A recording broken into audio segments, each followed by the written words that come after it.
اللہ نعوذ باللہ من الشیطان الرجیم بسم اللہ الرحمن الرحیم سورۃ فاتحہ تفسیر در منصور میں اور تفسیر مستدرک میں ہے کہ ابتدائے وحی میں آپ نے کہا کہ مجھے محسوس ہوتا ہے کہ میرے پیچھے کوئی دوڑ رہا ہے، خوف سا محسوس کر رہا ہے۔ کہتے ہیں کہ حضرت خدیجہ نے ورقہ ابن نوفل سے پوچھا، یہ ایک علیحدہ واقعہ ہے، تو ورقہ ابن نوفل نے کہا کہ قف واستمع، اب کہ ٹھہرے اور سننے لگے۔ حضرت جب ٹھہرے اور سننے لگے تو جبریل آئے اور انہوں نے سورۃ فاتحہ پڑھ کر سنا دیا۔ الحمدللہ رب العالمین، سب خوبیاں اللہ کے لیے ہیں جو رب ہے، پالنے والے ہیں کائنات کے، اور الرحمن بہت مہربان ہے، الرحیم اور بہت نوازنے والے ہیں، مالک یوم الدین وہ مالک ہے قیامت کے دن کے۔ ایاک نعبد، آپ ہی کی ہم عبادت کرتے ہیں، وایاک نستعین اور آپ ہی سے مدد مانگتے ہیں۔ اہدنا الصراط المستقیم، رہنمائی فرمائی ہماری سیدھے راستے کی۔ صراط الذین انعمت علیہم، راستہ ان لوگوں کا کہ انعام فرمایا آپ نے ان پر۔ غیر المغضوب علیہم ولا الضالین، نہ ان لوگوں کا جن پر غصہ ہوا ہے آپ کا، اور نہ ان کا جو راہ راست سے بھٹک چکے ہیں۔ حدیث شریف میں ہے جب یہ سورت نازل ہوئی اور پوری ہو گئی تو جبریل نے آپ سے کہا کہ اب پڑھیے آمین یجاب لک، آپ کی دعا سب قبول ہو جائے گی۔ سورۃ فاتحہ 7 آیات پر مشتمل ہے، اور یہ سورت الوہیت کے تعارف میں ہے۔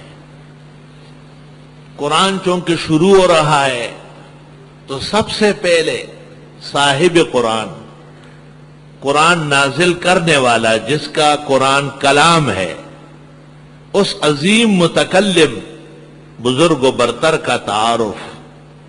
اس تعارف میں 5 اسماء ظاہراً ہے اور 5 مضمراً ہے۔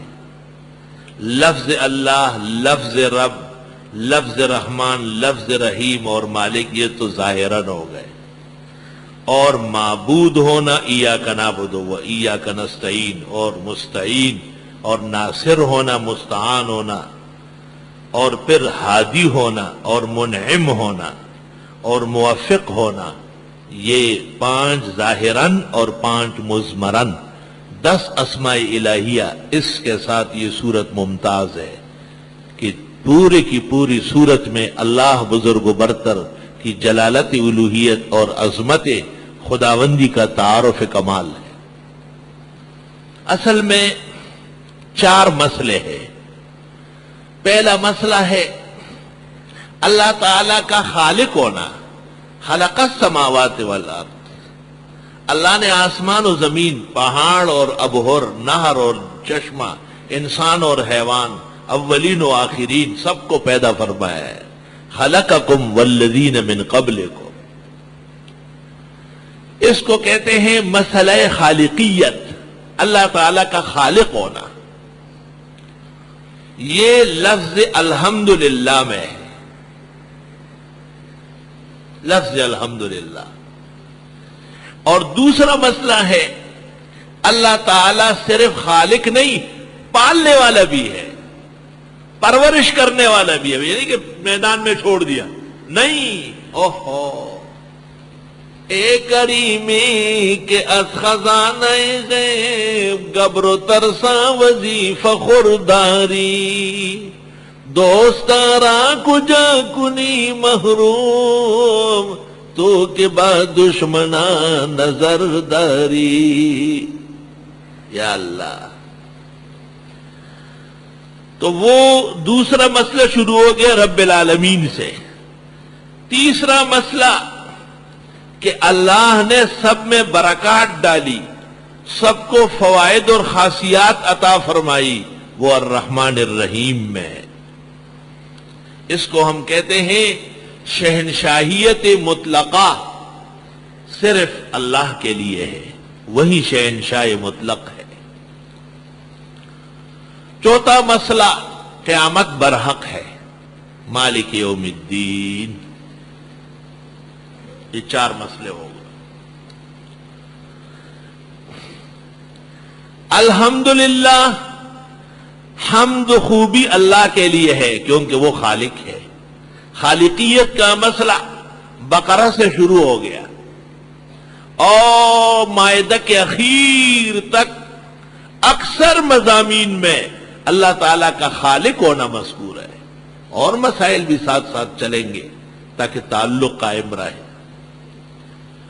اور دوسرا مسئلہ ربوبیت کا، وہ سورۃ انعام سے شروع ہو کر آخر بنی اسرائیل تک ہے کہ اللہ نے صرف پیدا نہیں کیا، پالنے والے بھی ہے۔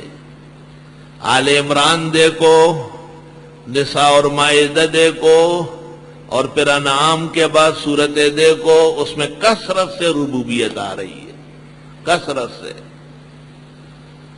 اور تیسرا مسئلہ کہ شہنشاہ مطلق اللہ بزرگ برتر ہے، الوہیت کاملہ مطلقہ اللہ ہی کی شان کے لائق ہے، اس میں اس کا کوئی شریک نہیں۔ یہ سورۃ کہف سے آخر احزاب تک۔ اور قیامت برحق ہے، سورۃ فاطر اور سورۃ سبا سے لے کر آخر قرآن تک بیان قیامت ہے، وہ آخری مسئلہ ہے اور اخیر تک جائے گا۔ اور بڑی عجیب بات ہے کہ ہر مسئلے کو ہم سے شروع کیا ہے، خالقیت الحمدللہ، اور ربوبیت سورۃ انعام الحمدللہ، اور شہنشائیت اور برکات کا مسئلہ سورۃ کاف الحمدللہ الذی انزل علی عبدہ الکتاب ولم یجعل لہ عوجا قیما۔ اور چوتھا مسئلہ قیامت کا برحق ہونا، یہ فاطر و سبا سے لے کر آخری قرآن تک، سورۃ فاطر بھی الحمد سے شروع ہے، سبا بھی الحمد سے شروع ہے۔ 5 سورتیں ہیں جن میں افتتاح اور ابتدائی سورت حمد سے، سورۃ فاتحہ، سورۃ انعام، سورۃ کاف، سورۃ سبا و فاطر۔